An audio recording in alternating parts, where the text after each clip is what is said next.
On se retrouve aujourd'hui pour parler un projet qui pose une question immense, presque folle. Est-ce que l'art peut vraiment réparer le monde? C'est le pari du projet de Milky Way. Et on va essayer de comprendre ensemble ce que ça signifie. Et cette question, elle est au cœur de tout. Face à tout ce qu'on traverse, les catastrophes, les conflits, on peut se demander à quoi sert l'art au fond.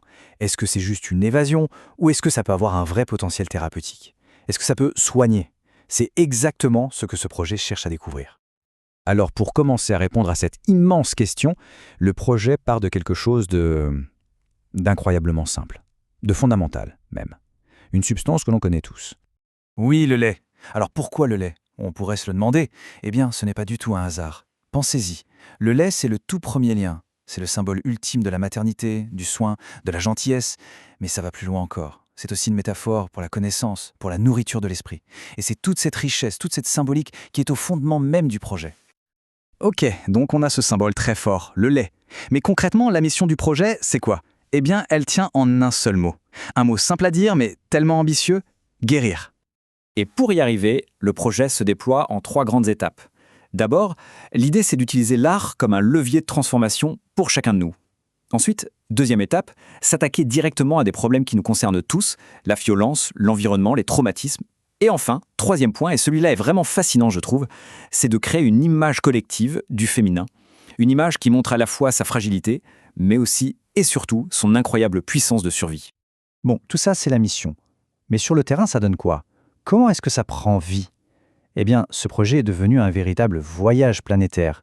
Chaque destination a apporté sa pierre à l'édifice, a fait évoluer l'idée de départ.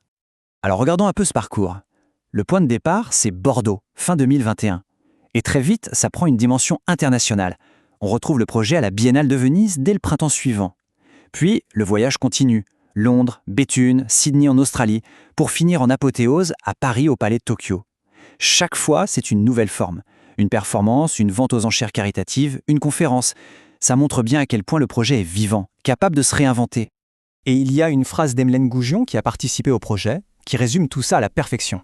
Elle dit que l'art, c'est un langage qui parle à tout le monde, au-delà des mots, parce qu'il tisse des liens qui nous enveloppent, qui touchent nos corps et nos émotions.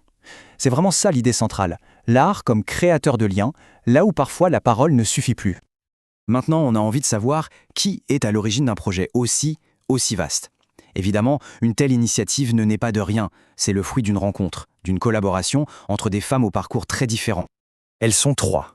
On a Olga Kisleva, qui est une artiste spécialiste du lien entre art et science. Tatiana Drozd, elle aussi artiste et designer. Et Taïsia Savchuk-Polishuk, qui est curatrice et fondatrice d'une fondation. C'est vraiment ce mélange d'expertise entre la création pure, la recherche scientifique et l'action sociale qui a donné toute sa force à ce projet. Et tout ce voyage, toutes ces performances, toutes ces rencontres, tout ça a fini par converger vers un objet, un livre. Un livre qui en quelque sorte est le manifeste du projet, qui capture son message essentiel. Le titre du livre est d'ailleurs la question de départ. How art can fix the world. Mais ce qui est important de noter, c'est que ce n'est pas juste un beau livre d'art. Les bénéfices ont été reversés à des associations caritatives. Et ça, c'est crucial. Ça montre bien qu'on passe de la théorie à l'action concrète. L'art n'est pas juste une idée, il peut avoir un impact réel et solidaire. Au final, le projet The Milky Way ne nous donne peut-être pas une seule réponse toute faite. Mais il nous laisse avec une question encore plus grande, une question à emporter avec nous. Si l'art est vraiment ce langage universel qui dépasse les mots, alors qu'est-ce qu'il essaye de nous dire, à nous, aujourd'hui? C'est une question qui reste ouverte et qui nous invite, chacun à notre niveau, à réfléchir à la place de la créativité dans nos vies et dans le monde qu'on construit ensemble.